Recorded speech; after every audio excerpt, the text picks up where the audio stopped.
Welcome everyone to the second episode of Tech Talk at TT.EPISODE. Hub. Today we'll be introducing one of our hub member who is an intern also at the TT.EPISODE. Hub. His name is Albert Olafare.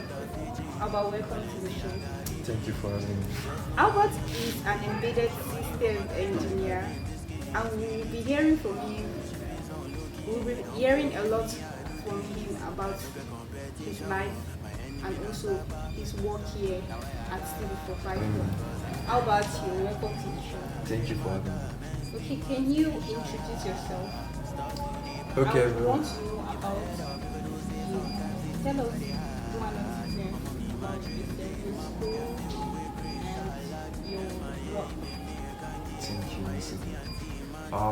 Everyone, my name is Albert Olafare. I'm currently an intern here at TT.EPISODE, and a 400 level physics electronics at Federal University of Technology, Akure, Ondo State. So what I do is basically E-card and M-card, mechanical design and electronics design. That's great to hear. Thank you. So the first question here is, what is the first thing you do when your day begins in the hub? What is the first thing you do when your day begins in the hub? Okay, so the first thing I do when my day begins at the hub is working out. Yes. When I wake up every morning, I work out. Okay. Oh, okay. When do you work out, please? And I know Okay, you stay in your house. Okay. So you work out and then what? You want to okay, after working out, take my shower, brush, and then come to the hub. If there is any ongoing project, I partake in it to make sure it is done early. And if there is no any project on ground, I work on my personal project and self-development. So the second question here is, what puts you into the productive growth? What puts you into your working mode? Okay, what put me into my productive growth is actually when I see people around me, working. I see everybody facing their PC and there's light, the internet is good. Everybody's serious. Yes, everybody's Focus.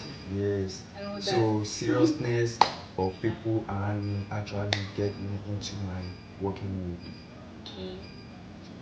Okay, we had you introduce yourself and you Yes. said you're embedded system engineer, right? Yes.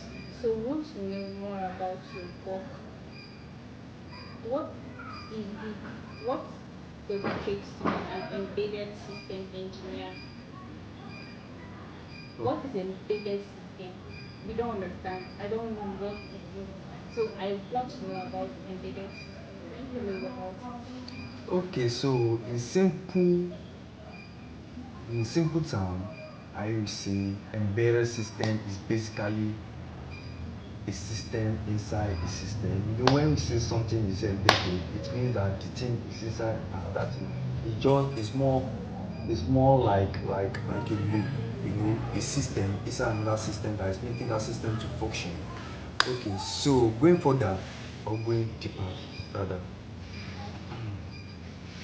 let's take um a radio for an example. A radio is an embedded device. Why is it an embedded device? Inside the radio, there is a PCB panel that is an electronics that is already populated and contains a lot of electronics components. And each component has a function, a purpose they do on that particular panel.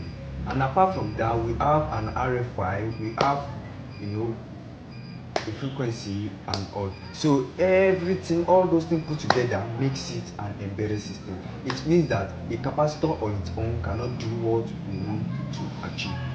A resistor alone cannot get us what we want to achieve. So we need to put all of those things together to achieve that our particular goal.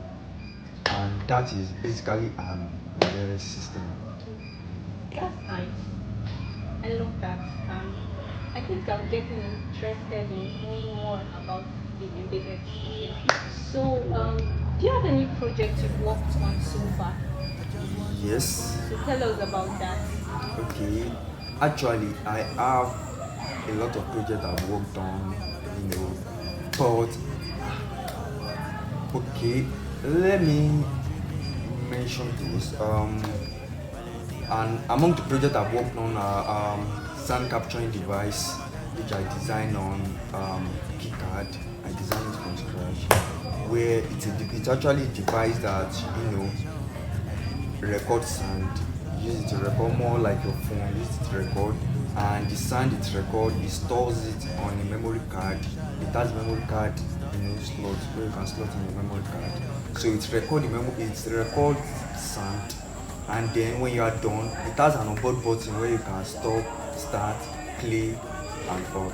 And when you are done recording, you can remove the memory card and then insert it into your device, either your phone or your PC, to listen to the sound. And also, I've worked on a smart switch, a 6-channel smart switch. Actually, I posted it on my LinkedIn at Albert Olafare. That's my username. That's LinkedIn username. You can go check out this project. LinkedIn.com/in/Albert Olafare. Yeah. Okay, so what the 6-channel smart switch does is, for people that are maybe, let's say, travelers or hikers or people that are not usually at home, they can make use of this 6-channel smart switch, whereby they install it in their home, and from anywhere they are in the world, they can be able to control their appliances at home. Yeah. And also, I'm currently working on a custom ESP32 development board where I'm using an ESP32S3 with a native USB Type-C port. Okay. Wow, you're working on so many projects right now. Can't wait to see them on your LinkedIn. Actually, I posted some of them on my LinkedIn. So, the next question is, we want to know, what do you do when you don't code or design? What do you do? Okay, what I do when I'm not coding or designing is actually reading, watching movies, and playing table tennis. So, you are a movie freak? Not really, I can say I'm table tennis. I like table tennis even more than you. Can you tell me one of the most famous table tennis players now?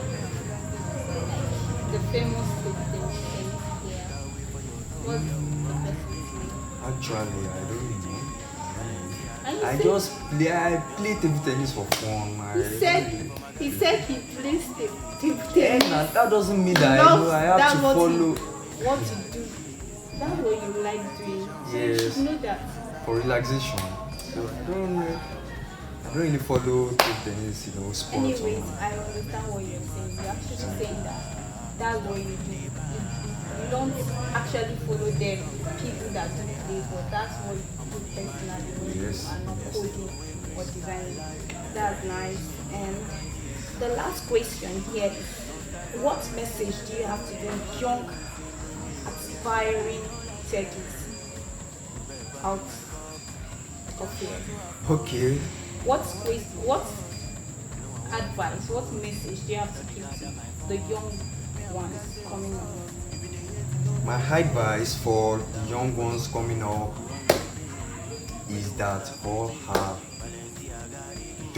failure is not the end. When you start, actually, embedded system can be a little bit tricky if you don't know what you are looking for. So when you start, make sure you get yourself somebody, either a mentor, tutor, or whatever, that can put you through. Learning it on YouTube is not enough. Learning it on YouTube is not incorrect, but it is incomplete. So failure is not the end. Of course, you are going to fail. I can remember while learning this electronics, I bought a lot of IC, like any infrared timer, MOSFET. I bought a lot. So imagine that people are giving up that, and those ICI they are costly, they are very very expensive, but so failure is not the end. Make sure you get yourself a mentor, tutor, or whatever, and then join community. The importance of community cannot be overemphasized. Make sure you join a community of interest. Go and join a community. Whatever you are aspiring to be, go and join. Look for people on LinkedIn, right? You can as well And follow also TT.EPISODE is one of the community that you can yes. join and then grow. Yes. TT.EPISODE is such a place where people engineer, the people of like minds get to grow. Of that. Yes, I'm a living proof. Yeah. So Albert, thank you very much for your time. Thanks for having me. We enjoy having you here on this show. Thank you very much. Thanks for having me. So, okay guys, it is a wrap of Tech Talk at TD4Bible. You can go stream us on our YouTube page at TD4Bible. TD4Bible. Thank you guys. See you next.